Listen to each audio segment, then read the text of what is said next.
नमस्कार साथियों, लाखा coaching centre के ऑनलाइन प्लेटफॉर्म पर आपका हार्दिक स्वागत है। आशा करता हूं कि आप सभी लोग स्वस्थ होंगे, मस्त होंगे। जैसा कि हम इस प्लेटफॉर्म पर जीएस श्रृंखला को लेकर बात कर रहे थे, जिसमें आज हम भारत का भूगोल नामक श्रृंखला पर बात करेंगे। ध्यान रखें, भारत के भूगोल से संबंधित सारे टॉपिक इस चैनल पर आपको पूर्ण कराए जाएंगे। साथ ही साथ उनसे संबंधित जो भी प्रश्न हैं उनको भी यहाँ पर पूर्ण कराया जाएगा। ठीक, आप लगातार इस चैनल पर बने रहें, वीडियो लगातार देखते रहें, लाइक करें, शेयर करें। धन्यवाद। ठीक, आज का जो हमारा मुख्य टॉपिक है वो है भारत का भूगोल। भारत का भूगोल जो हमारा टॉपिक है वो है भारत का भूगोल। और ध्यान रखें, भारत के भूगोल श्रृंखला के अंतर्गत हम निम्नलिखित टॉपिकों का अध्ययन करेंगे, यानी जो फर्स्ट टॉपिक है उसका अध्ययन करेंगे। और जो फर्स्ट टॉपिक है आपका वो है भारत की स्थिति। जो हमारा फर्स्ट टॉपिक है वो है भारत की स्थिति एवं विस्तार। भारत की स्थिति एवं विस्तार, इसमें हम क्या क्या देखेंगे? तो सबसे पहले भारत की स्थिति देखेंगे, फिर हम भारत का विस्तार देखेंगे, फिर भारत के प्रमुख बिंदु देखेंगे, फिर कर्क रेखा एवं मानक समय रेखा को देखेंगे भारत के संदर्भ में, फिर हम भारत के तटीय राज्य और समुद्री सीमा को देखेंगे। इसके अलावा हम भारत के पड़ोसी देश और उनकी सीमाएं, क्या क्या नाम है, क्या कौन सी बड़ी सीमा है, किस राष्ट्र के साथ छोटी सीमा है, इस पर बात करेंगे। साथ ही साथ भारत के द्वीप समूह और उनके मध्य जो रेखाएं हैं, जैसे आपसे प्रश्न करता है 8 डिग्री चैनल किसके मध्य है, 9 डिग्री चैनल किसके मध्य है, 10 डिग्री चैनल किसके मध्य है, तो इन सारी चीजों पर भी हम बात करेंगे। ठीक, तो आइए हम शुरू करते हैं सबसे पहले भारत की स्थिति को लेकर। ठीक, तो अगला हम बात कर रहे हैं भारत की स्थिति। तो अगर आप बात करें भारत की स्थिति को लेकर अगर आप बात करें तो आप देखेंगे कि जैसे इसको हमने ग्लोब मान लिया है। ये क्या है? विश्व मानचित्र है, यानी ग्लोब है, पृथ्वी का नक्शा है। ठीक, तो इसको अगर हम देखें तो इसको मुख्यतः 4 भागों में बांटा गया है। ठीक, ये जो पहली लाइन आपको दिखाई दे रही है ये वाली, ये है आपकी 0 डिग्री। इसको हम कहते हैं भूमध्य रेखा। क्या कहते हैं?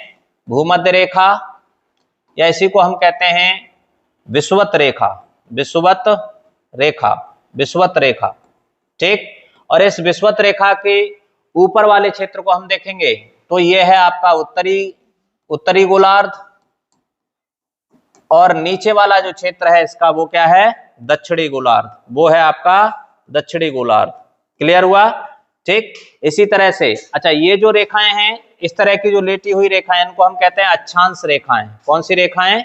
अक्षांश रेखाएं। तो 0 डिग्री अक्षांश रेखा, अक्षांश रेखाएं, 0 डिग्री अक्षांश रेखा, जिसे हम भूमध्य रेखा या विषुवत रेखा भी कहते हैं। आप देखेंगे पृथ्वी को 2 भागों में बांटती है, नीचे दक्षिणी गोलार्ध और ऊपर उत्तरी गोलार्ध।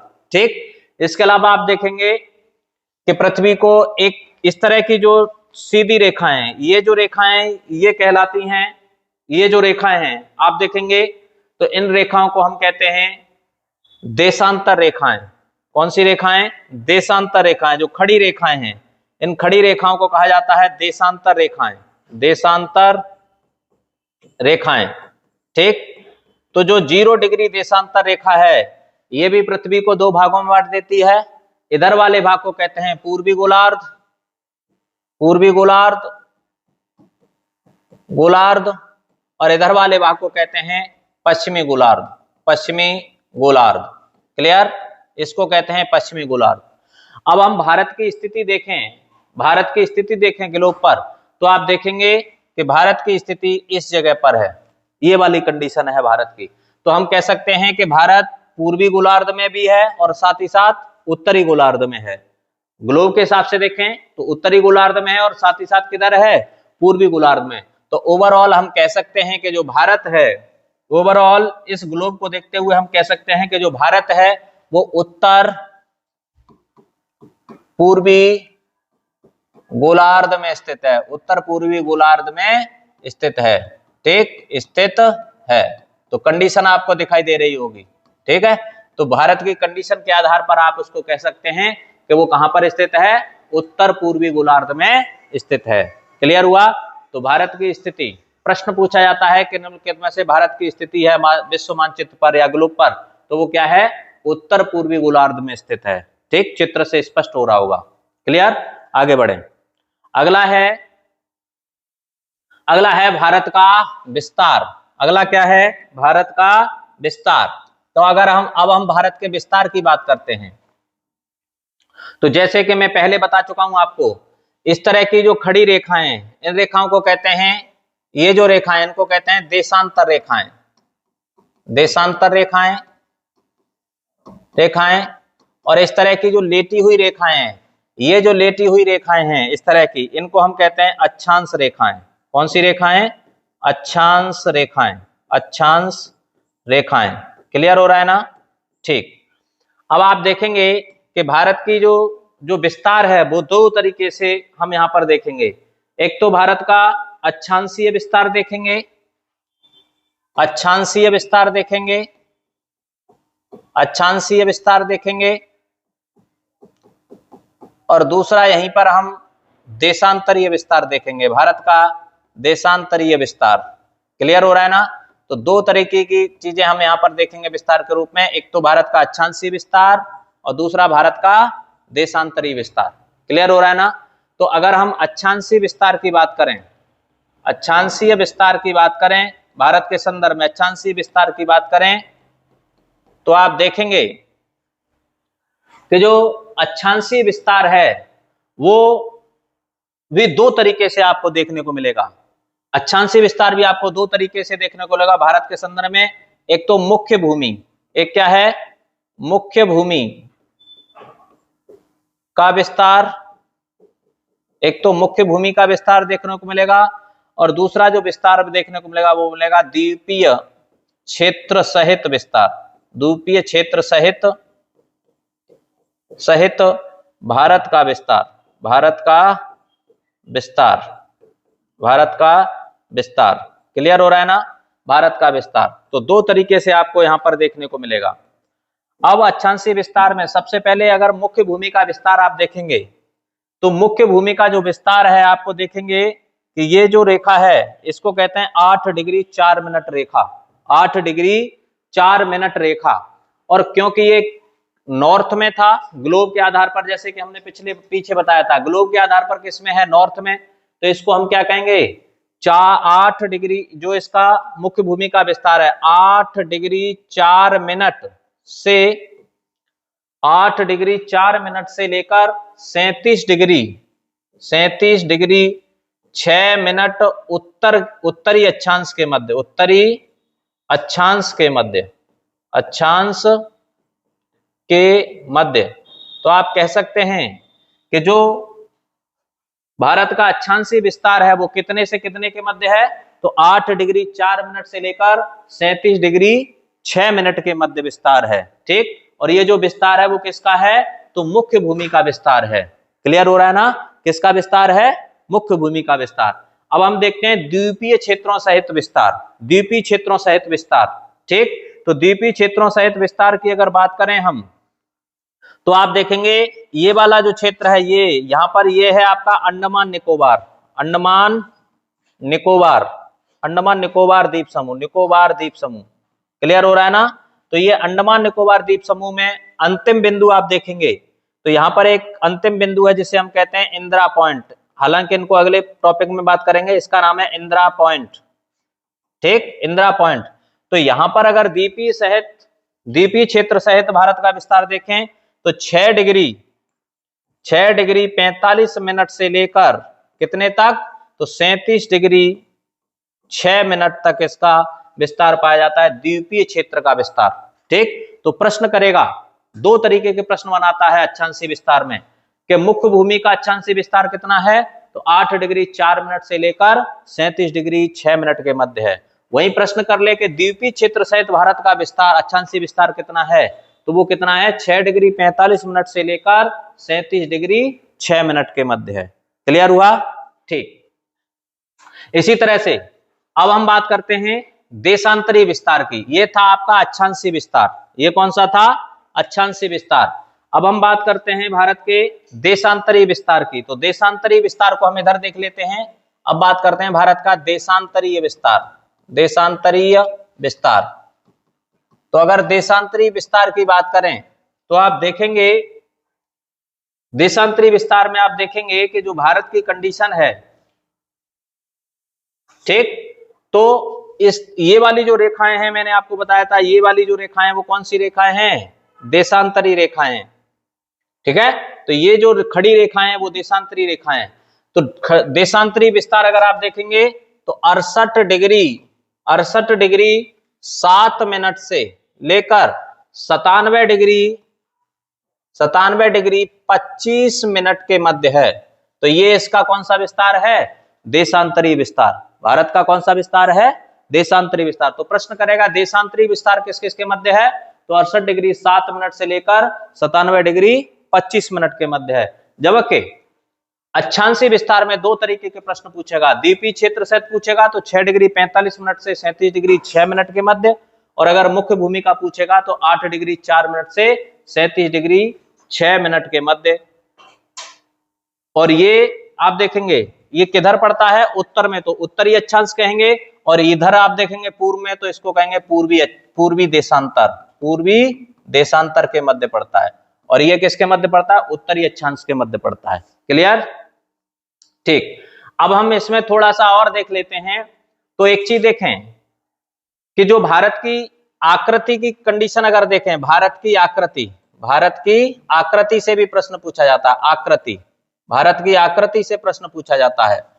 तो आप देखेंगे कि भारत की जो आकृति है वो लगभग चतुष्कोणीय है। भारत की जो आकृति है वो कैसी है? चतुष्कोणीय है। ठीक, तो भारत की आकृति अगर आपसे पूछ ले तो कैसी है? चतुष्कोणीय। चतुष्कोणीय है। क्यों है? क्योंकि आप देखेंगे कि इनके मध्य जो अक्षांशीय अंतर है या देशांतरी अंतर है वो लगभग 30 डिग्री के मध्य निकल कर आता है। जो अक्षांशीय जो अंतर है या फिर देशांतरी जो अंतर है भारत के संदर्भ में, वो कितना निकल के आता है? तो 30 डिग्री। जैसे 97 डिग्री 25 मिनट से जब आप 68 डिग्री 7 मिनट को घटाएंगे तो कितना निकल के आएगा? लगभग आप देखेंगे तो लगभग 29.2 के समथिंग निकल के, 2 डिग्री के निकल के आएगा। ठीक, तो लगभग ये किसके समान है? 30 डिग्री के समान है। 30 डिग्री के समान है। ठीक है, ऐसे ही जब आप ये देशांतरी विस्तार को घटाएंगे, ठीक है, तो उसमें आप अक्षांशीय विस्तार को आप घटाएंगे। ये था देशांतरी विस्तार में। जब आप अक्षांशीय विस्तार को घटाएंगे तो वो भी लगभग कितना निकल के आएगा? जैसे 37 डिग्री 6 मिनट से 8 डिग्री 4 मिनट को जब आप घटाएंगे तो वो भी लगभग कितना निकल के आएगा? तो 2 और 29.2 डिग्री निकल के आएगा। ठीक है, तो ये भी कितना बराबर है? लगभग 30 डिग्री के बराबर है। तो आप कह सकते हैं कि जो इसका देशांतरी विस्तार है और जो अक्षांशीय विस्तार है वो कितना है? 30 डिग्री है। कितना है? 30 डिग्री है। और इसीलिए आप देखेंगे कि इसकी जो आकृति है भारत की, वो आकृति कैसी है? लगभग चतुष्कोणीय है। कैसी है? चतुष्कोणीय आकृति है। क्लियर हो रहा है ना? तो मैंने आपको बता दिया आकृति कैसी है? चतुष्कोणीय है। क्लियर? ठीक, आगे बढ़ें। अब हम बात कर लेते हैं भारत के प्रमुख बिंदुओं को लेकर। यहां से भी प्रश्न बनते हैं, भारत के प्रमुख बिंदु। ठीक, तो हम देखेंगे कि इसका पूर्वी बिंदु कौन सा है, पश्चिमी बिंदु कौन सा है, उत्तरी बिंदु कौन सा है, दक्षिणी बिंदु कौन सा है, इस पर हम बात कर लेते हैं।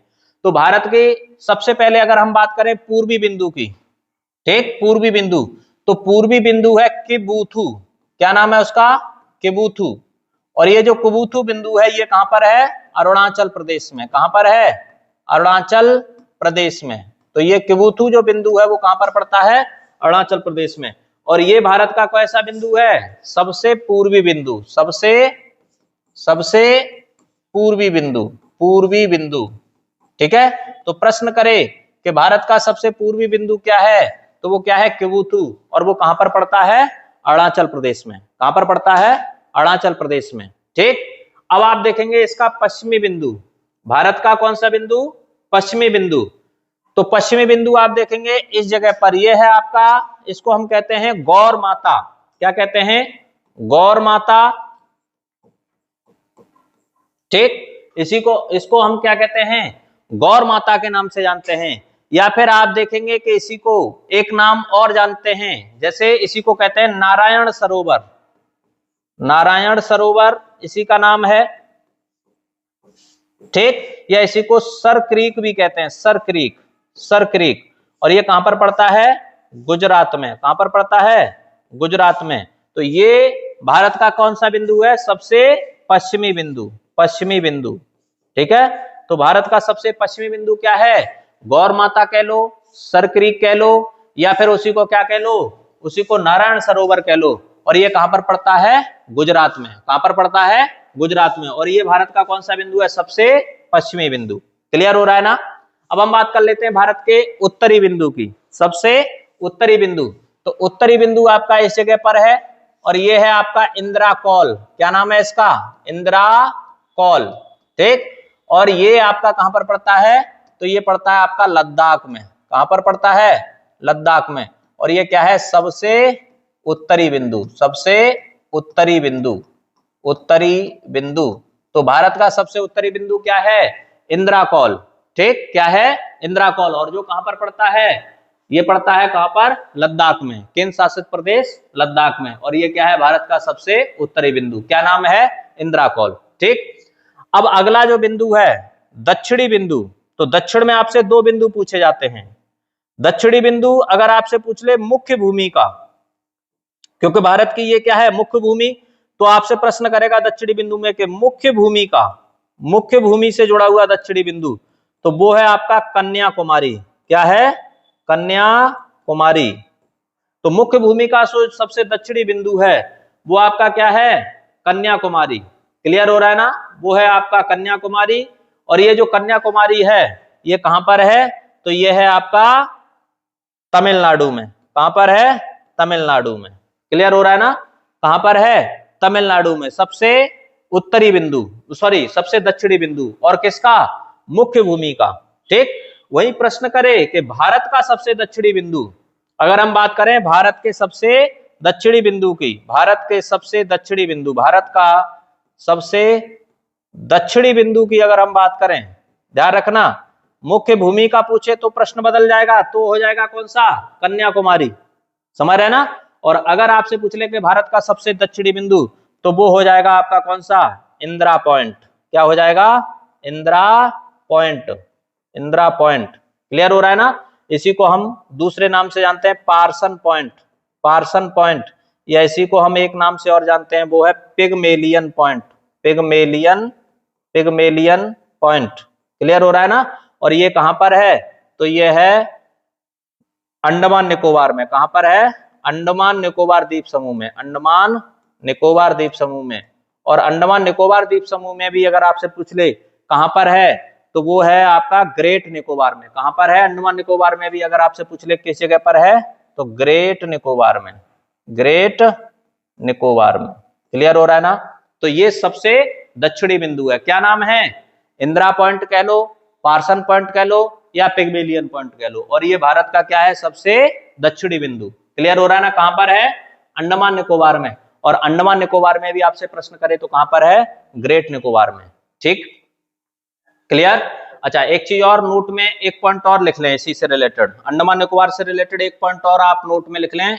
वो ये है कि ये जो पिगमेलियन पॉइंट है या इंदिरा पॉइंट है, इंदिरा पॉइंट, इंदिरा जो पॉइंट है, ये अभी वर्तमान में 2008 में जो सुनामी आई थी, 2008 में सुनामी जो आई थी, उसमें क्या हो चुका है? डूब चुका है। क्या है? डूब चुका है, डूब चुका है। क्लियर हो रहा है ना? तो वर्तमान में ये दृश्य रूप में नहीं है, ये क्या हो चुका है? डूब चुका है। क्लियर? कोई समस्या किसी को? ठीक, आगे बढ़े। ठीक है, अब हम बात करते हैं कर्क रेखा एवं मानक समय रेखा की। अब हम बात करते हैं किसकी? कर्क रेखा एवं मानक समय रेखा की। क्लियर हो रहा है ना? तो आप देखेंगे अच्छा, इससे पहले एक पॉइंट और छूट गया, उसकी भी हम चर्चा कर लेते हैं पहले। जैसे अब हम बात करते हैं भारत एवं विश्व में, भारत एवं विश्व, एवं विश्व, भारत एवं विश्व के संदर्भ में। तो देखो, अगर हम बात करें भारत का कुल क्षेत्रफल, भारत का कुल क्षेत्रफल की अगर हम बात करें, तो जो भारत का कुल क्षेत्रफल है, आप देखेंगे कि विश्व के कुल क्षेत्रफल का, विश्व के कुल क्षेत्रफल का 2.4% है। यानी भारत का जो क्षेत्रफल है वो विश्व के कुल क्षेत्रफल का कितना है, 2.4%। और अगर हम बात करें कि भारत का क्षेत्रफल है कितना, तो आप देखेंगे कि जो भारत का क्षेत्रफल है वो है आपका 32,87,263 किलोमीटर, 32,87,263 किलोमीटर स्क्वायर। क्लियर हो रहा है ना? तो ये भारत का कुल क्षेत्रफल है, और ये जो क्षेत्रफल है विश्व के कुल क्षेत्रफल का कितना है, 2.4%। क्लियर?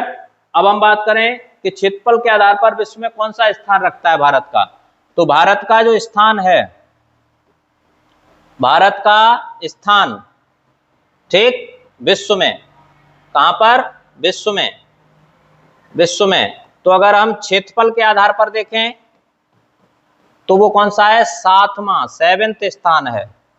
ठीक, किस तरह से क्रम क्या है, तो है रूस, रूस के बाद कनाडा, उसके बाद चीन, उसके बाद ऑस्ट्रेलिया, उसके बाद ब्राजील,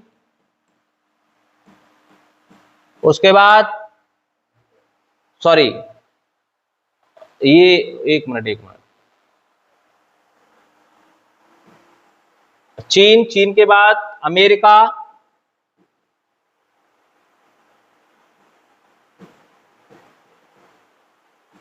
ठीक, और उसके बाद ब्राजील, फिर क्या है, ऑस्ट्रेलिया। ठीक है, और उसके बाद रूस, कनाडा, चीन, अमेरिका, ब्राजील, ऑस्ट्रेलिया, और फिर किसका स्थान है, भारत का स्थान है, भारत। तो इस तरह से आप देखेंगे ये फर्स्ट, ये सेकंड, ये थर्ड, ये फोर्थ, ये फिफ्थ, और ये सिक्स्थ, और ये कौन सा नंबर है भारत का, 7th नंबर है।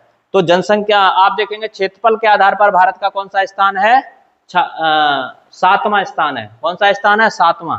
जबकि जनसंख्या के आधार पर अगर आप देखें, जनसंख्या के आधार पर अगर आप देखेंगे तो जनसंख्या के आधार पर भारत का 2nd स्थान है। कितना है, 2nd स्थान। यानी सबसे फर्स्ट नंबर पर चीन, और दूसरे नंबर पर कौन है, भारत। दूसरे नंबर पर कौन है, भारत। ये पहले नंबर पर है, और विश्व में दूसरे नंबर पर जनसंख्या के मामले में कौन है, भारत। जबकि कुल क्षेत्रफल का कितना परसेंट रखता है, 2.4%। और जो 2.4% है वो कितना है, 32,87,263 वर्ग किलोमीटर, 263 वर्ग किलोमीटर। क्लियर हुआ? ठीक, आगे बढ़ो।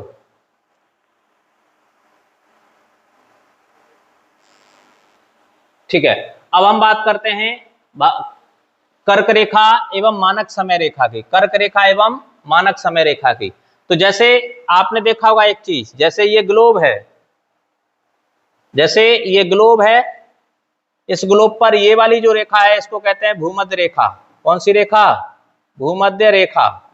ठीक है, भूमध्य रेखा। इसके ऊपर आप देखेंगे यहां पर एक रेखा है जिसे हम कहते हैं 23.5 डिग्री उत्तरी यानी नॉर्थ अक्षांश रेखा, और यही रेखा अंततः क्या कहलाती है, कर्क रेखा। किसके नाम से जानते हैं, कर्क रेखा के नाम से जानते हैं। और इसके जस्ट नीचे एक और रेखा होती है भूमध्य रेखा के नीचे, ये भी कितनी है, 23.5 डिग्री, 23.5 डिग्री। ठीक, और ये क्या है, साउथ यानी दक्षिणी अक्षांश रेखा, साउथ अक्षांश रेखा। और इसको किसके नाम से जानते हैं, मकर रेखा। किसके नाम से जानते हैं, मकर रेखा के नाम से जानते हैं। ठीक है, तो ये जो कर्क रेखा है वो भारत को लगभग 2 भागों में बांट देती है। तो आप लिखेंगे कर्क रेखा,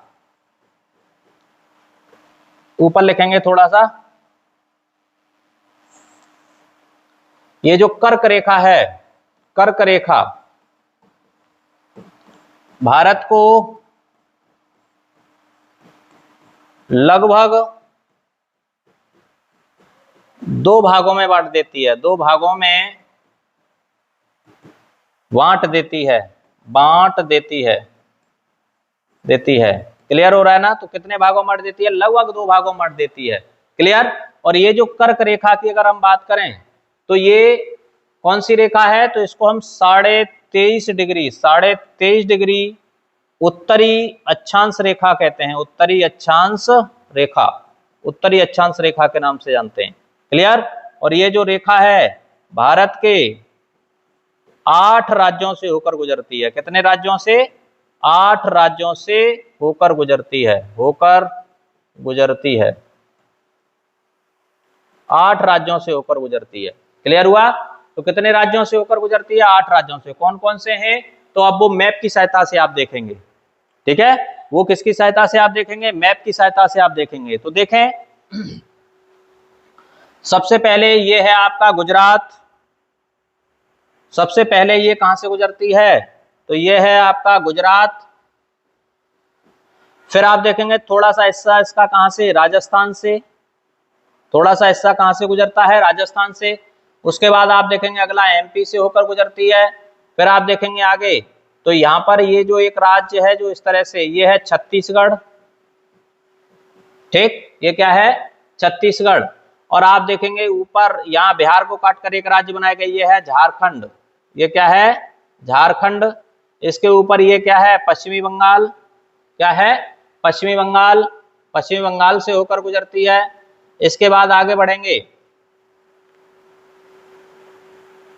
तो ये आपका ये वाला जो क्षेत्र है, ये जो राज्य है, ये है आपका त्रिपुरा। ठीक है? तो अगला जो राज्य है आपका क्या है? त्रिपुरा। और इसके बाद जो अगला राज्य है वो है आपका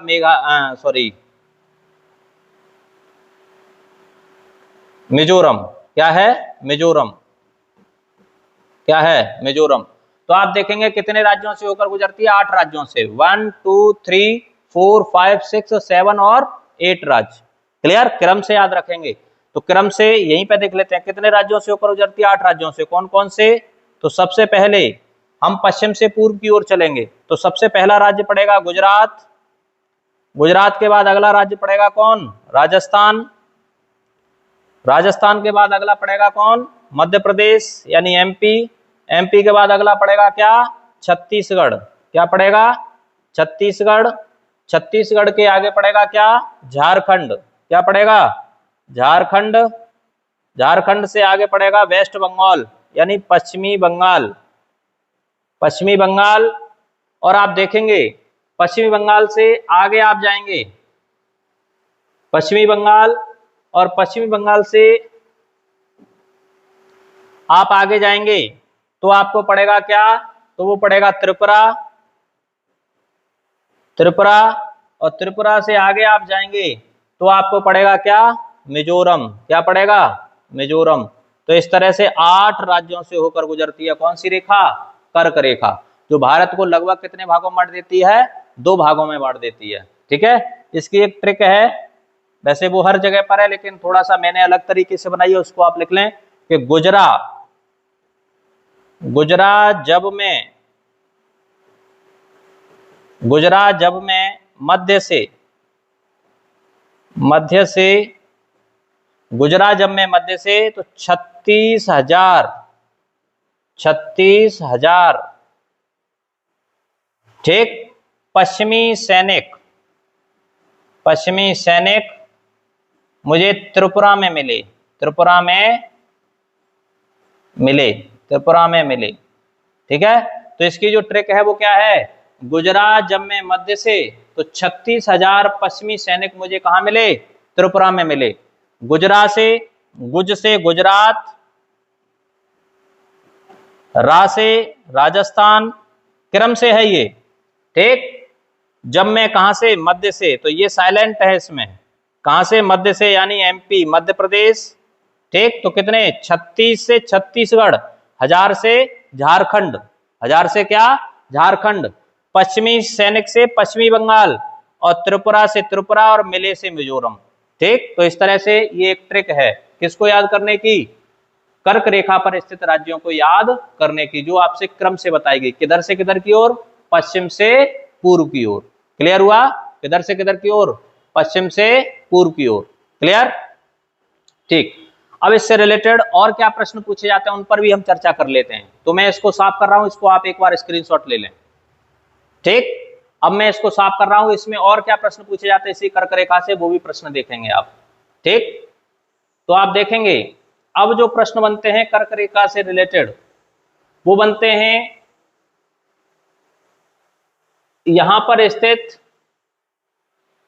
देशों, जो प्रदेश हैं उनकी राजधानी या शहरों से रिलेटेड। कौन सा शहर कर्क रेखा के पश्चिम में है और सॉरी उत्तर में है, कौन सा दक्षिण में है, और कौन सा उसके पास है और कौन सा उससे दूर है। इस तरह के प्रश्न और आपको बनते हैं। क्लियर हो रहा है ना? तो हम यहां पर देख लेते हैं। तो सबसे पहले उत्तर में अगर आप देखेंगे, उत्तर में कौन से प्रमुख शहर, देखिए सारे शहर नहीं देखेंगे, जो प्रमुख शहर हैं उन्हीं पर हम बात करेंगे। तो आप देखेंगे उत्तर में अगर हम शहर देखें, इसके उत्तर में कौन से शहर है कर्क रेखा के, तो सबसे पहले उत्तर में आपको यहां पर एक शहर मिलेगा राजस्थान में। राजस्थान में वो है आपका क्या, उत्तर में एक शहर मिलेगा राजस्थान में, तो वो है आपका जयपुर। जयपुर, तो जयपुर जो शहर है वो कर्क रेखा के उत्तर में है। कहां पर है? कर्क रेखा के उत्तर में। क्लियर हो रहा है ना? अगला जो शहर है आप देखेंगे तो वो मिलेगा आपको अगरतला। ठीक है, तो वो कहां मिलेगा? त्रिपुरा में। और एक मिलेगा आइजोल, ये है आपका अगरतला, अगरतला, और एक मिलेगा आपको आइजोल। तो आप देखेंगे यहीं पे मैं लिख देता हूं, यहां पे उत्तर में अगर शहर देखूं तो उत्तर में सबसे पहले आपको मिलेगा जयपुर। क्लियर? जयपुर के बाद अगला जो शहर मिलेगा आपको वो मिलेगा कौन सा? अगरतला। अगरतला, और अगला जो शहर मिलेगा वो मिलेगा आपको कौन सा? आइजोल। क्या मिलेगा?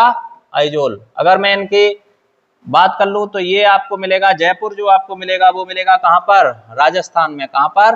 राजस्थान में। अगरतला आपको मिलेगा कहां पर? तो ये मिलेगा आपको त्रिपुरा में। ठीक, और ये जो मिलेगा वो मिलेगा आपको कहां पर? मिजोरम में। और ये जो शहर हैं वो आप देखेंगे तो कर्क रेखा के किधर हैं? उत्तर में। कर्क रेखा के कहां पर हैं? उत्तर में। अब हम बात करते हैं कर्क रेखा के दक्षिण में। तो कर्क रेखा के दक्षिण में, दक्षिण में कौन से शहर स्थित हैं? ये थे उत्तर में, कर्क रेखा के उत्तर में शहर स्थित हैं। और अब हम बात कर लेते हैं कर्क रेखा के दक्षिण में शहर स्थित हैं कौन कौन से।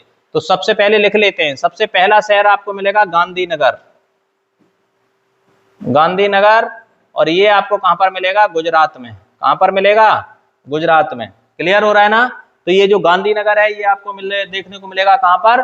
गुजरात में। क्लियर? इसके अलावा अगला जो शहर मिलेगा वो मिलेगा आपको भोपाल। भोपाल, और भोपाल जो शहर मिलेगा वो कहां पर मिलेगा? एमपी में। इसके अलावा रायपुर, सॉरी, इसके अलावा अगला जो शहर मिलेगा वो मिलेगा रांची। रायपुर नहीं, रांची। एक मिनट, अगला जो शहर मिलेगा आपको वो मिलेगा रांची। ठीक है, और रांची आपको कहां पर मिलेगा? झारखंड में। कहां पर देखने को मिलेगा? झारखंड में। यानी रांची शहर आपको देखने को मिलेगा कहां पर? झारखंड में।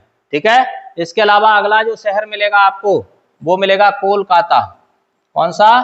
कोलकाता। और कोलकाता जो शहर मिलेगा वो मिलेगा आपको पश्चिमी बंगाल में। कहां पर? पश्चिमी बंगाल में। इस तरह से आप देखेंगे कि सबसे दक्षिण में यानी कर्क रेखा के दक्षिण में गांधीनगर क्रम से है, गांधीनगर, भोपाल, रांची और कोलकाता शहर देखने को मिलेंगे। जबकि कर्क रेखा के उत्तर में आपको कौन से शहर देखने को मिलेंगे? तो वो देखने को मिलेंगे जयपुर, अगरतला और आइजोल। क्लियर हो रहा है ना? अब इससे दो प्रश्न और बनते हैं, वो भी यहीं पे देख लेते हैं। ठीक है, दो प्रश्न और बनते हैं इस कर्क रेखा से संबंधित, दो प्रश्न और बनते हैं, उनको भी हम यहीं पे देख लेते हैं। देखें, जैसे पूछे कि सबसे दूर, कर्क रेखा के सबसे दूर स्थित शहर, ठीक, इनमें से जितने दिए हैं इनमें से, तो वो है जयपुर। सबसे दूर स्थित कौन सा है? जयपुर। ठीक, कर्क रेखा के सबसे दूर स्थित है जयपुर। और कर्क रेखा के सबसे पास स्थित शहर अगर आपसे पूछ ले तो कर्क रेखा के जो सबसे पास स्थित शहर है, दूर स्थित है जयपुर, और सबसे पास स्थित शहर है वो है आपका रांची। वो क्या है? रांची। ठीक, रांची शहर। क्लियर हुआ? रांची। क्लियर? ठीक, ये प्रश्न और आपके कर्क रेखा से रिलेटेड पूछे जाते हैं। तो यहां तक कोई समस्या हुई हो तो बताएं। ठीक, अब हम बात कर लेते हैं मानक समय रेखा की। ये हो गया कर्क रेखा से रिलेटेड क्वेश्चन। ठीक है, अब हम बात कर लेते हैं मानक समय रेखा की। तो इसको मैं हटा दूं। ठीक है, अब हम बात करते हैं मानक समय रेखा की।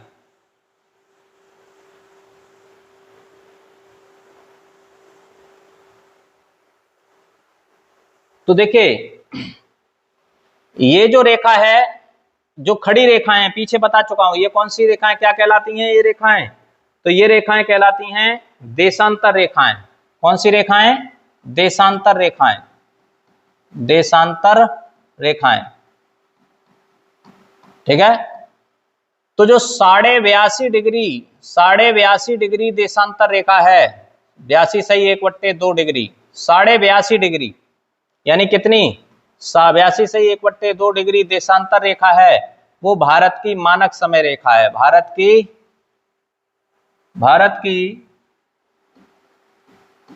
मानक समय रेखा है। मानक समय रेखा है। ठीक है, इसको भारत की मानक समय रेखा माना गया है। और ध्यान रखें, ये जो रेखा है, अगर हम इस रेखा की बात करें तो ये जो मुख्य समय रेखा, या इसी को हम मध्यमान समय रेखा भी कहते हैं। मध्यमान समय रेखा से 5 सही 1/2 घंटे आगे है।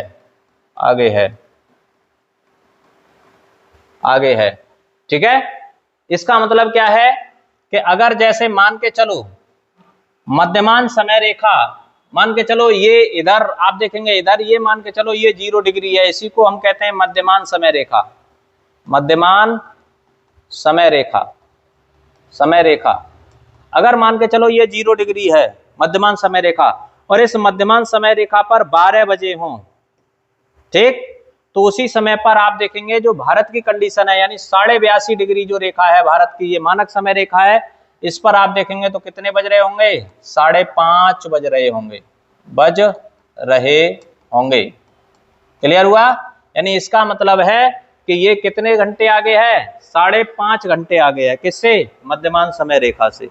क्लियर? यानी मध्यमान समय रेखा पर अगर 12 बज रहे हैं तो 82.5 डिग्री पर कितने बज रहे होंगे? 5:30 बज रहे होंगे। हाँ, तो आप देखेंगे कि जो मुख्य समय रेखा या मध्यमान समय रेखा से कितने घंटे आगे है? 5.5 घंटे आगे। कौन सी रेखा? 82.5 डिग्री रेखा, जो भारत का क्या माना गया है? मानक समय माना गया है। क्या माना गया है? मानक समय। मैंने आपको बताया था कि अगर जैसे मान के चलो ये मध्यमान समय रेखा है, और इस समय रेखा को अगर आप देखेंगे तो यहाँ पर अगर 12 बज रहे हो तो उसी समय पर इस 82.5 डिग्री पर कितने बज रहे होंगे? 5:30 बज रहे होंगे। यानी इसका मतलब है 5.5 घंटे आगे है। अब बात करते हैं कि ये जो रेखा है, इसी को भारत की क्या माना गया है? मानक समय रेखा। क्या माना गया है? मानक समय रेखा। और ये जो मानक समय रेखा है, अगर हम बात करें तो भारत के उत्तर प्रदेश, भारत के किन किन राज्यों से होकर गुजरती है, तो उस पर हम बात करते हैं। तो सबसे पहले उत्तर प्रदेश के बाद मध्य प्रदेश के बाद छत्तीसगढ़ के बाद में आप देखेंगे तो आगे ओडिशा, और फिर आप आंध्र प्रदेश। और कहां से होकर गुजरती है? आंध्र प्रदेश से होकर गुजरती है। तो आप देखेंगे 1 2 3 4 5, तो भारत के कितने राज्यों से? 5 राज्यों से होकर गुजरती है। राज्यों से कौन कौन से? तो उत्तर प्रदेश, ये वाली जो रेखा है आप देख रहे होंगे, तो कौन से राज्यों से होकर गुजर रही है? जैसे आप देखेंगे ये है आपका यूपी, ठीक, फिर ये एमपी, इसके नीचे छत्तीसगढ़, इसके नीचे छत्तीसगढ़, ये आपका ओडिशा, ओडिशा, और ये आपका है क्या? आंध्र प्रदेश। ये आपका क्या है? आंध्र प्रदेश। तो कितने राज्यों से होकर गुजरती है? 5 राज्यों से। कौन कौन से? उत्तर प्रदेश, मध्य प्रदेश, छत्तीसगढ़, ओडिशा और आंध्र प्रदेश। क्लियर हो रहा है ना? ठीक। आगे एक चीज और ध्यान रखें, ये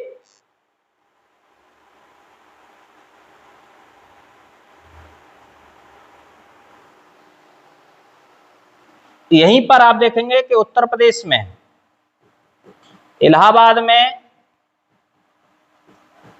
एक जगह पड़ती है, इसका नाम है नैनी, नैनी, ठीक है, नैनी, और यहीं से ये रेखा गुजरती है, ये रेखा गुजरती है नैनी, इलाहाबाद से होकर ये रेखा गुजरती है। तो यहीं से भारत का मानक समय निर्धारित किया जाता है, मानक समय निर्धारित किया जाता है, निर्धारित किया जाता है, मानक समय निर्धारित किया जाता है। तो आपसे प्रश्न करेगा भारत का मानक समय कहां से निर्धारित किया जाता है? तो इलाहाबाद में स्थित नैनी से, ठीक है, या कहीं कहीं मिर्जापुर भी आता है, कहीं कहीं क्या आता है? मिर्जापुर। तो मिर्जापुर से भी ये रेखा गुजरती है उत्तर प्रदेश में, और इलाहाबाद में स्थित नैनी से भी गुजरती है। तो यहीं से भारत का मानक समय निर्धारित किया जाता है। क्लियर हुआ? तो ये प्रश्न आपसे इससे रिलेटेड हो गए, ठीक। अच्छा, एक चीज और ध्यान रखें, जैसे यहां की जो रेखा आपने देखी थी, ये वाली, यहां पर जो रेखा थी वो कितनी थी? 97 डिग्री 25 मिनट, 97 डिग्री 25 मिनट रेखा। जैसे कि हम पीछे देख के आए हैं, हम आपको दिखा भी दूं यहां पर, ठीक। तो ये कितनी देखी थी? 97 डिग्री 25 मिनट, जबकि इधर वाली जो रेखा थी वो कितनी थी? 68 डिग्री 7 मिनट, 68 डिग्री 7 मिनट, और इनके मध्य में है 82.5 डिग्री, इनके मध्य में कितनी है? 82.5। तो यहां पर जो रेखा है इस जगह पर वो है 68 डिग्री 7 मिनट रेखा, ठीक। और अगर हम इन दोनों समयों की तुलना करें, यहाँ की इस पर समय तुलना करें और इस रेखा पर समय तुलना करें, तो ये समय का जो अंतर है, समय का अंतर, समय का अंतर कहां पर? तो आप देखेंगे 68 डिग्री 7 मिनट यानी गुजरात, यानी गुजरात में, ठीक, और 97 डिग्री 25 मिनट यानी अरुणाचल प्रदेश में, अरुणाचल प्रदेश में।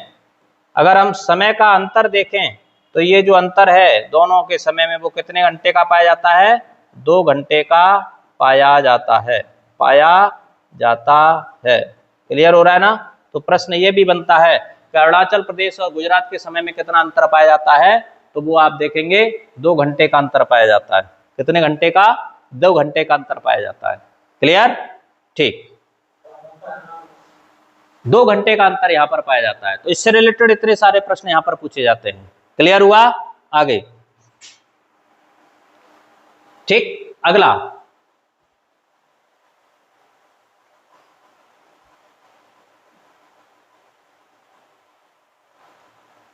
अब हम बात करते हैं भारत के तटीय राज्य और समुद्री सीमा, भारत के तटीय राज्य और समुद्री सीमा की। क्लियर हो रहा है ना? भारत के तटीय राज्य और सामुद्रिक सीमा की बात करते हैं, तटीय राज्य और सामुद्रिक सीमा, ठीक। तो आप देखेंगे कि भारत के जो तटीय राज्य हैं, तटीय राज्य हैं, ठीक है, तो वो आप देखेंगे दो या 3 समुद्रों से जुड़े हुए राज्य हैं। जैसे ये है आपका कौन सा? अरब सागर, अरब सागर, क्लियर। यहां पर यह है आपका हिंद महासागर, हिंद महासागर, और यहां पर यह क्या है? बंगाल की खाड़ी, बंगाल की खाड़ी, बंगाल की खाड़ी। क्लियर हो रहा है ना?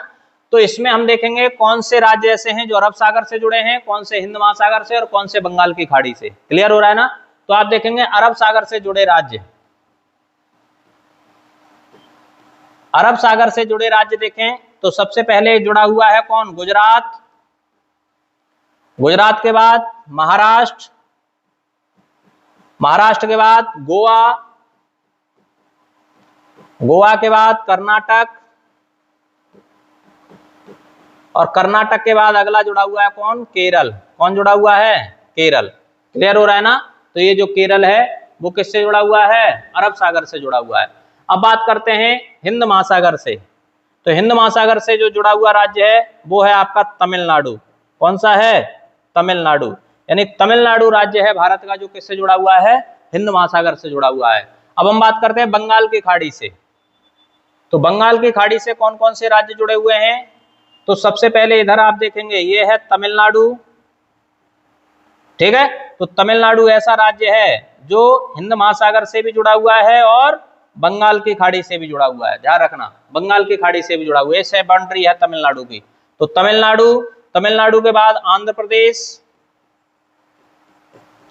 आंध्र प्रदेश, आंध्र प्रदेश के बाद अगला जो राज्य है वो है ओडिशा,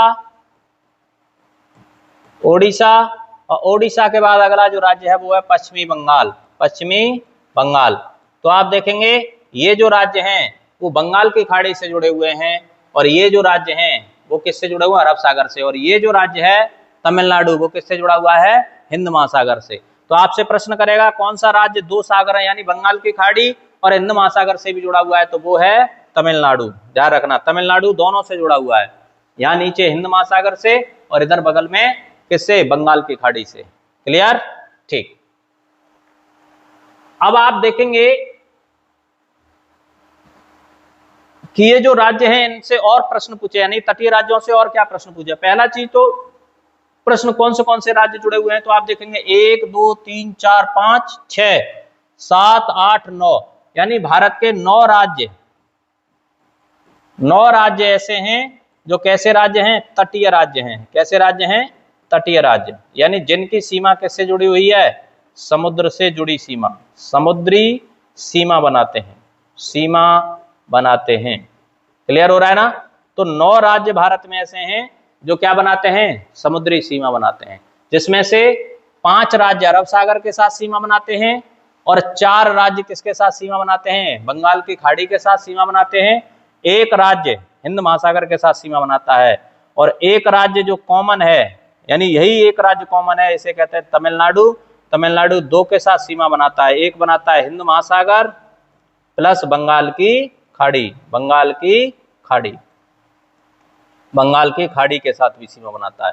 क्लियर हुआ? ठीक। कोई समस्या यहां तक?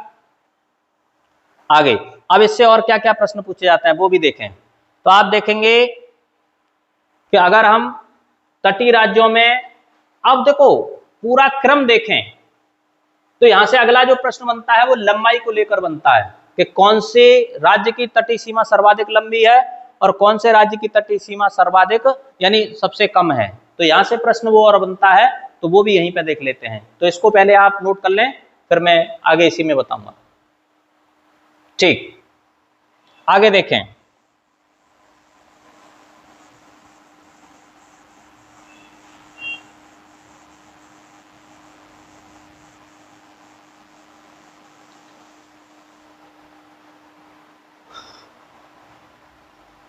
सर्वाधिक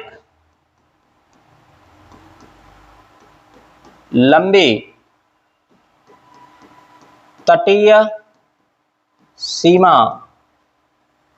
वाले राज्य, यहीं पे लिखेंगे घटते क्रम में, घटते क्रम में, यानी हम यहां पर घटता क्रम देखेंगे। सबसे पहले कौन, उसके नीचे कौन, उसके नीचे कौन। तो सबसे लंबी जो तटीय सीमा है वो है किसकी? गुजरात की।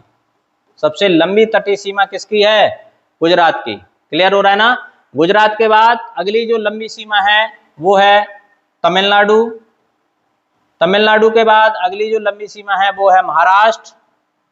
तो गुजरात, गुजरात के बाद तमिलनाडु, तमिलनाडु के बाद महाराष्ट्र, महाराष्ट्र के बाद केरल,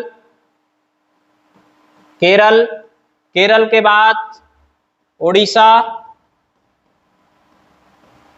ओडिशा। ठीक है, तो केरल, केरल के बाद क्या है? ओडिशा, और ओडिशा के बाद में कर्नाटक,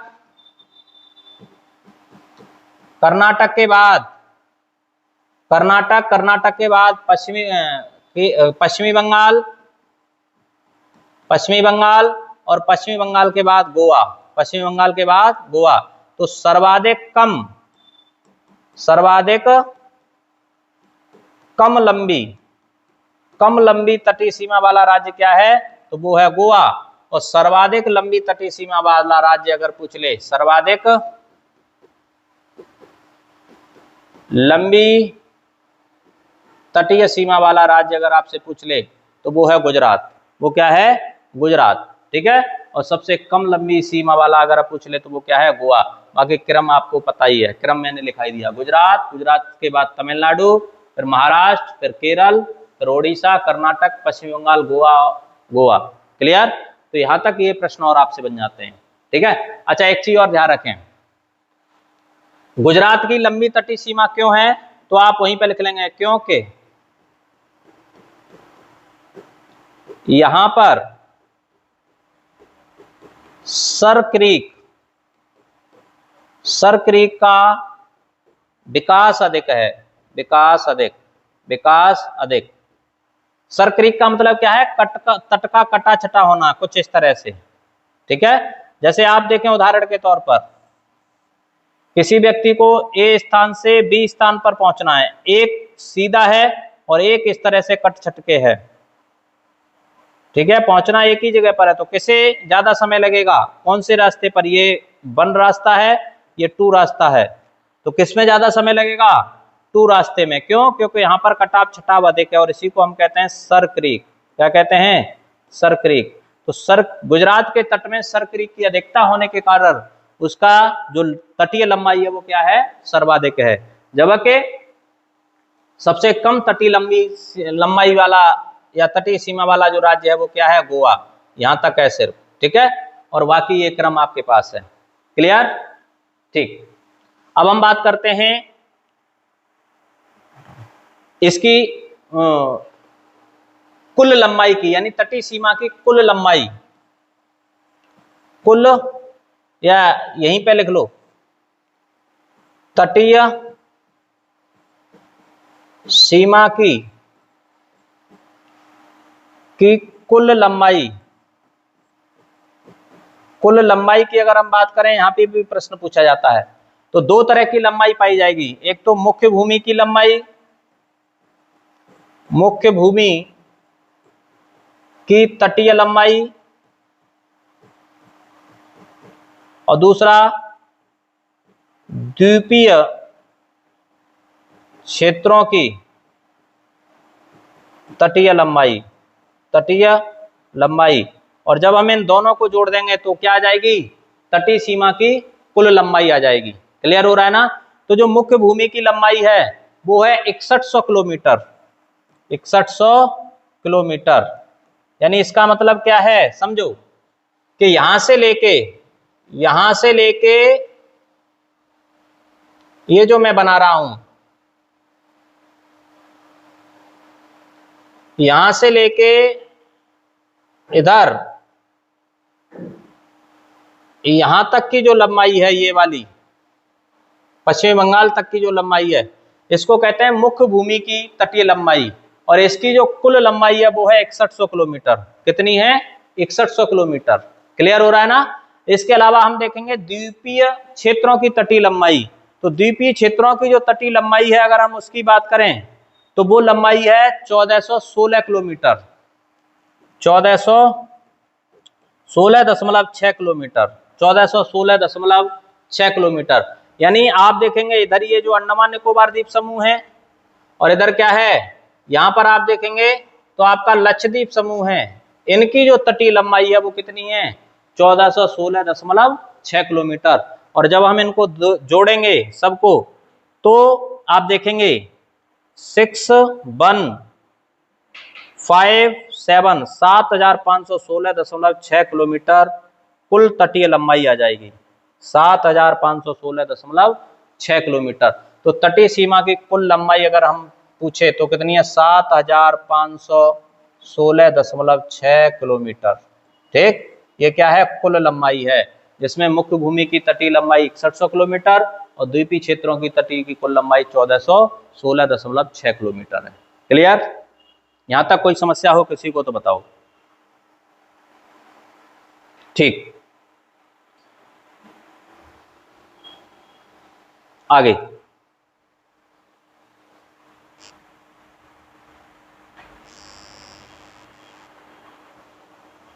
ठीक है। अब हम बात करते हैं जलीय क्षेत्रों की। किसकी बात करते हैं? जलीय क्षेत्र। अच्छा, इससे पहले एक चीज और देख लें। जलीय क्षेत्र से पहले एक पॉइंट और उसी में छूट गया, वो भी और देख लें। जैसे एक पॉइंट और छूट गया, थोड़ा सा पानी पी लें।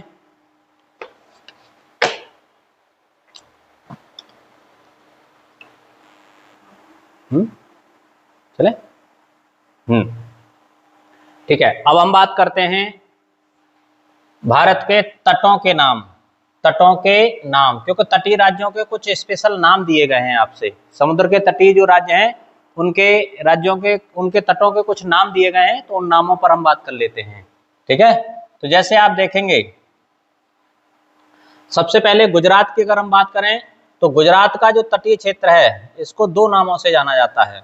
ये वाला जो तटीय क्षेत्र है गुजरात का, इस गुजरात के तटीय क्षेत्र को दो नाम से जाना जाता है। कौन कौन से?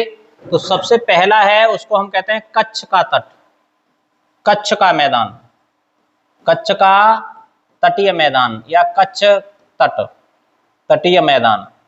ठीक है। तो यह है गुजरात का कच्छ तटीय मैदान। और इसके नीचे गुजरात में ही दूसरा नाम है, वो है काठियावाड़। वो क्या है? काठियावाड़, काठियावाड़ का तट, का तट। तो ये जो दोनों तट हैं, कच्छ का तट और काठियावाड़ का तट, ये आपको कहां पर मिलेंगे? तो ये आपको मिलेंगे गुजरात में। कहां पर मिलेंगे? गुजरात में। ठीक है।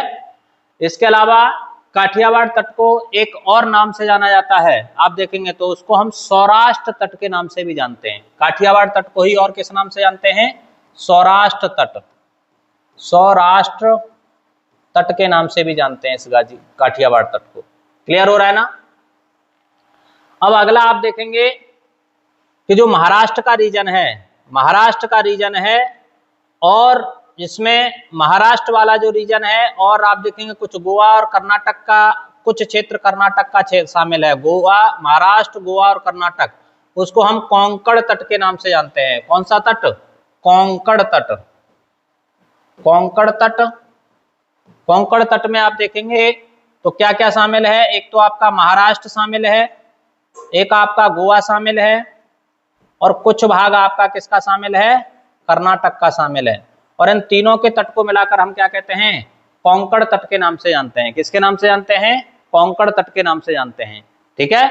इसके अलावा आप देखेंगे कि जो कर्नाटक का बचा क्षेत्र है, बचा जो क्षेत्र है कर्नाटक का, समझ रहे ना, तो इसको अन्य अन्य नाम से जानते हैं, और वो है आपका काकीनाडा तट, काकीनाडा तट, काकीनाडा तट या काकीनाडा तटीय मैदान। समझ रहे हैं ना? और ये जो काकीनाडा तटीय मैदान है, ये कहां पर फैला हुआ है? तो ये आपको कर्नाटक में देखने को मिलेगा। तो क्रम से देखते चलेंगे, अभी आगे और बता दूं, फिर क्रम बता दूंगा। और फिर आप देखेंगे कि जो केरल वाला क्षेत्र है, जो केरल वाला क्षेत्र है, विशेषकर जो ये केरल वाला क्षेत्र है, ये वाला, ठीक है। तो केरल वाला जो क्षेत्र है, इसे हम आप देखेंगे तो इसे मालाबार तट के नाम से जानते हैं। मालाबार तट, मालाबार तट, मालाबार तट। क्लियर? और इस पूरे तटीय क्षेत्र को जो इधर आपको पड़ेगा, यहां से लेके, यानी कहां से? कच्छ से लेके मालाबार तक के जो पूरा तटीय क्षेत्र है, इसको हम पश्चिमी तटीय मैदान के नाम से जानते हैं। पश्चिमी तटीय मैदान, पश्चिमी तटीय मैदान।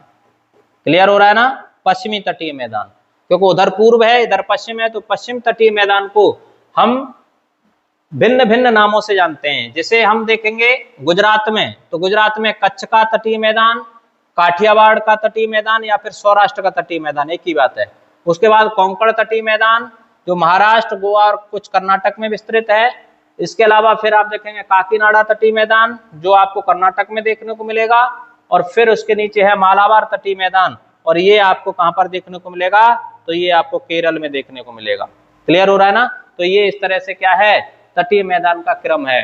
कौन से तटीय मैदान का? पश्चिमी तटीय मैदान का। किधर से किधर की ओर?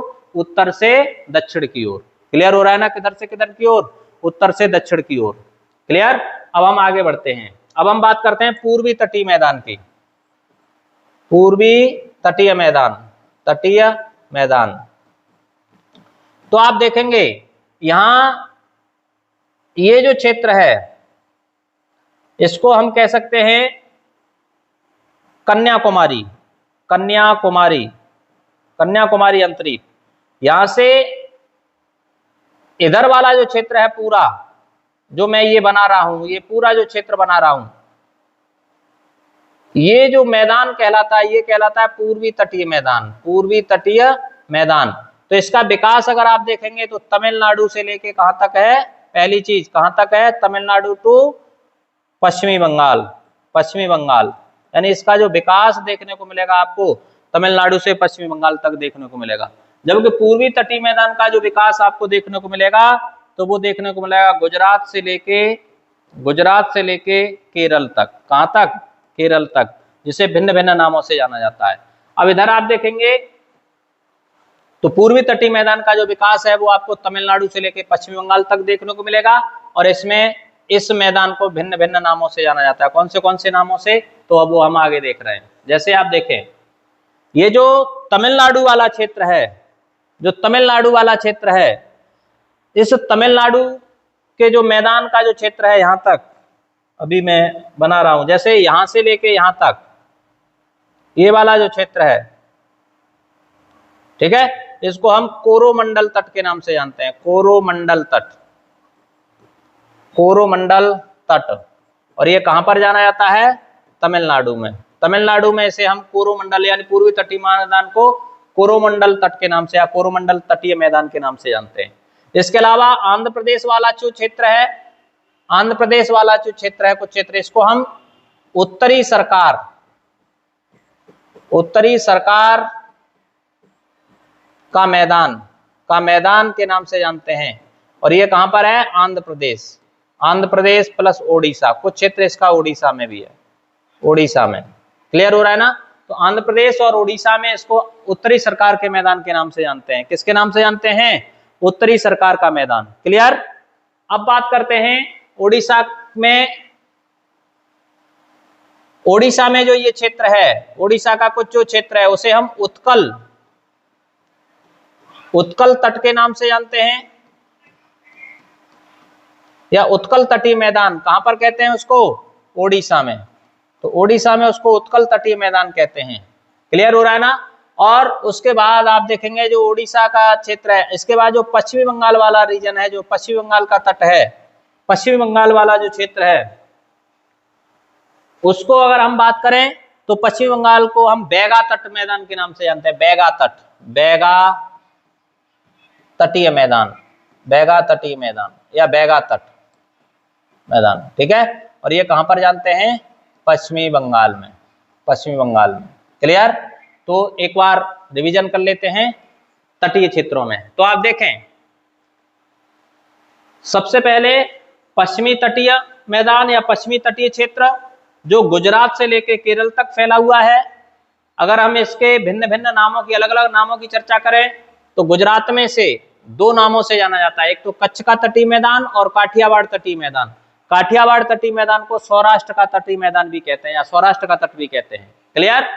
इसके बाद आप देखेंगे महाराष्ट्र, गोवा और कुछ क्षेत्र कर्नाटक में इस पूरे तट को हम कोंकण तट के नाम से जानते हैं। किसके नाम से, कोंकण तट। तो कोंकण तट कहां पर, महाराष्ट्र, गोवा और कर्नाटक में फैला हुआ है। क्लियर। इसके अलावा कर्नाटक का कुछ क्षेत्र छूट जाता है जिसे हम काकीनाडा तटीय मैदान के नाम से जानते हैं। किसके नाम से, काकीनाडा तटीय मैदान के नाम से जानते हैं। इसके आगे आप देखेंगे केरल वाला जो रीजन है उसे हम मालाबार तट के नाम से जानते हैं, जो कहां पर फैला हुआ है, केरल में। और इस तरह से पूरे तटीय मैदान को हम क्या कहते हैं, पश्चिमी तटीय मैदान कहते हैं। अब हम बात करते हैं पूर्वी तटीय मैदान की। तो जो पूर्वी तटीय मैदान है, अगर हम इसकी चर्चा करें तो ये कन्याकुमारी, तमिलनाडु से लेकर कहां तक फैला हुआ है, पश्चिमी बंगाल तक फैला हुआ है। इसे भी भिन्न भिन्न नामों से जाना जाता है। जैसे तमिलनाडु में इसे कोरोमंडल तट के नाम से जानते हैं, जबकि आंध्र प्रदेश में इसे उत्तरी सरकार का मैदान के नाम से जानते हैं। आंध्र प्रदेश में से उत्तरी सरकार के मैदान के नाम से जानते हैं। क्लियर। आगे ओडिशा में इसे उत्कल तट के नाम से जानते हैं, उत्कल तट के नाम से जानते हैं। जबकि पश्चिम बंगाल में से हम बैगा तटी मैदान या बैगा तट के नाम से जानते हैं। क्लियर? तो यहां तक कोई समस्या हुई हो तो बताएं, बाकी आप स्क्रीनशॉट ले लें और आगे बढ़ें।